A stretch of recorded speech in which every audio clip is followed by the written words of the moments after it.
கேரள மாநிலம் திரிகண்டியூரில் பிராமணரான ஜாதவேதருக்கு மகனாக 1444ஆம் ஆண்டு இதே நாளில் பிறந்தவர் நீலகண்டன் எனும் நீலகண்ட சோமயாஜி.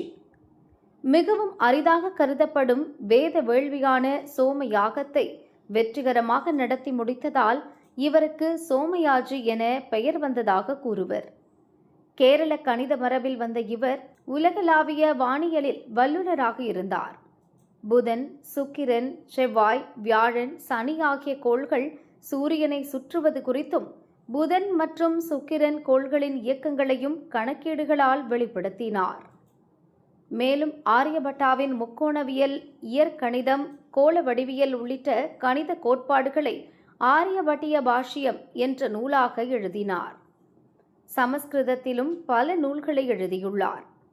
சட்தரிசனம் என்னும் இந்தியாவின் 6 தத்துவ பிரிவுகளையும் முழுமையாக கற்ற இவர் சமஸ்கிருத இலக்கணம் மற்றும் புராணங்களில் பெரும் புலமை பெற்றிருந்தார். இவர் 100 வயது வரை வாழ்ந்து 1544இல் மறைந்ததாக இவரது மாணவரான சங்கரவாரியார் குறிப்பிட்டுள்ளார். இவரது பிறந்த தினம் இன்று.